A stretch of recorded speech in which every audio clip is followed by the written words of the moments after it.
আপনারা কেউ কি মনে কষ্ট নেবেন আমি যদি এই যে মাইক ম্যানের সাথে একটু কথা বলি? ওকে তিরস্কার করবেন? করবেন না। ছোট ভাই, তুমি আমার একটা কথা বলি, মনে কিছু করিও না। তুমি আজকে ঈশার নামাজ পড়ো নাই কিন্তু। হাসতেছেন কেন? আরে বলো, কোন জায়গায় আসছি ভাই? আপনার কি যে কোনো কথায় হাসেন? কথা বুঝবেন আগে, কত গুরুত্বপূর্ণ কথা বলতেছি।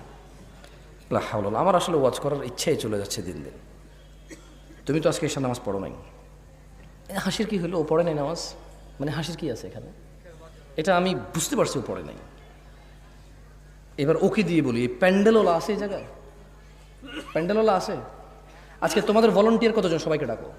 ওখান থেকে আমি মিনিমাম ছেলে পেলেকে বাইরে করবো যারা ঈশার নামাজ পড়ে নাই। সব বাইরে আছে না? ঠিক আছে, আমি চলে গেলাম। ইনশাল্লাহ ওয়াজ শেষ করে তোমরা কালকে বিচার করিও তোমাদের, যে তোমাদের ভলান্টিয়ারদের মধ্যে কত ছেলে ইভেন নামাজ পড়ে না ঈশার, কিন্তু ওরা ওয়াজ করাচ্ছে আমাকে কত দূর থেকে নিয়ে আসা।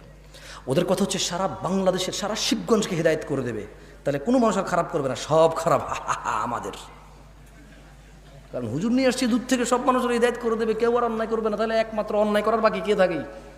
আমরা আমরা আয়োজন করে হুজুর নিয়ে এসে সবাইকে ফু দিয়ে হেদায়েত করে দেবে। ফু দিয়ে হেদায়েত হয় না। ফু দিলে হেদায়েত হয়? হেদায়েত কে দেয়? চাইতে হয় কিনা? কারা চায়? যারা জান্নাতের আশা করে, যারা জাহান্নামের ভয় পায়। একটা মাইকম্যান এই শীতকালের সিজনে এমন কোনো দিন নেই যেদিন সে ওয়াজ শোনে না। এদেশের ওয়াজ যদি মানুষের খুব বেশি একটা কাজে আসতো, সবার আগে ও সবচাইতে ভালো মানুষ হতো।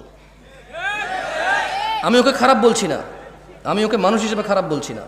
আমার ওয়াজ যদি কারো কাজে আসতো, আমি বিলিভ করি প্যান্ডেলওয়ালা, মাইকওয়ালা আর স্বেচ্ছাসেবক ভলান্টিয়ারদের সবার আগে কাজে আসতো।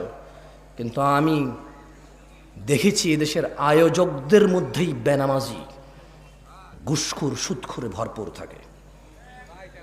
দু একজন ভালো থাকে, দু একজনের ইচ্ছা চেষ্টায়।